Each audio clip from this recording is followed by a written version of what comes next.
IT. Today I will be showing the steps and procedures for lumbar puncture. Lumbar puncture, it is basically done for the biochemistry of CSF, and also it is done on for meningitis and encephalitis and other many more diseases. And there are different kind of contraindications for lumbar puncture. The first is it leads to hemodynamic disorders, and also we can see it leads to intracranial pressure and different other more contraindications. The next is, before doing the lumbar puncture, we need to consult and take permissions from the patients or parents or their representative guardians, and for that we need to fill out different kind of forms and take their signatures. Now I'll show you the process for doing the lumbar puncture. So now we'll do the lumbar puncture.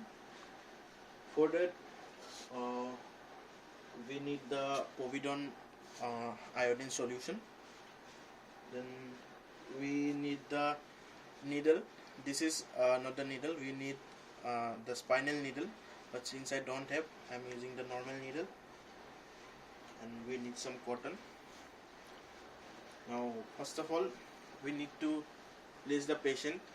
First we need to do the positioning. For that we need to move the legs to a upward direction, and also the head towards upward direction. This will help in finding out the vertebral column or the spine. Now first of all, we need to find out the iliac crest, and first of all we should make sure that the vertebral column of the spine is parallel to the surface. And for that we need to do for a crouching forward, and it will lead to finding out the vertebral column. Now the next thing we have to do is find out the iliac crest.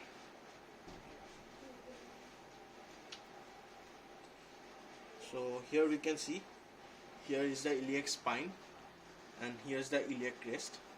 Okay, and now drawing an imaginary line from each iliac crest to the other, and we join at a perpendicular angle, that is here. So now we mark it.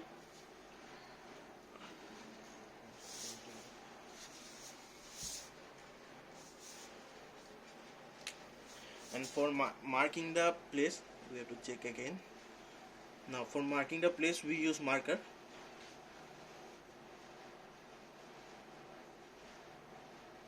This is the place where we will do the lumbar puncture. And this place is basically between the L3 and L4 vertebra. This is the between the L3 and L4 vertebra. Now we will do the lumbar puncture in between two spinous processes. That is the spinous process of lumbar 3 and lumbar 4 vertebra. Okay, for that, first of all, we will do the cleaning process of the area. For that we will use the povidone iodine solution, and we will do it in the circular motion from inside to outside.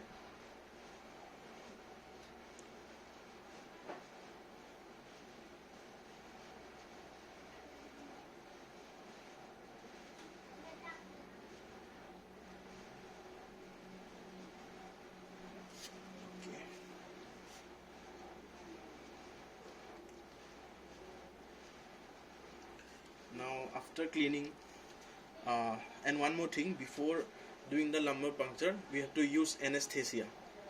We give anesthesia around 20 to 30 minutes before doing the lumbar puncture. We can use different kind of anesthesias like Novocaine or Lidocaine, etc. that are the local anesthesia.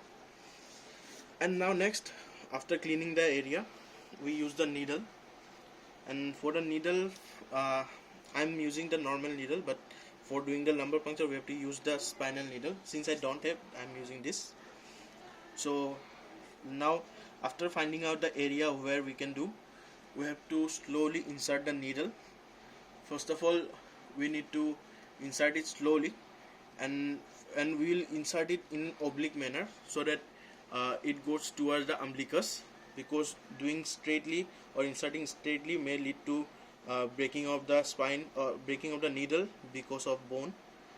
And now first of all we'll insert it, and it will hear a puff sound, which is caused by the penetration of the ligamentum flavum. Next we insert it furthermore, and it reaches the dura mater, and after inserting it, it goes into the arachnoid space where the CSF, that is the cerebrospinal fluid, is present.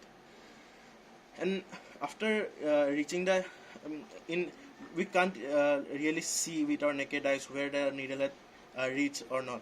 So for that we have to check it in timely, like we need to take out the crest of the needle and check if the cerebrospinal fluid is flowing or not.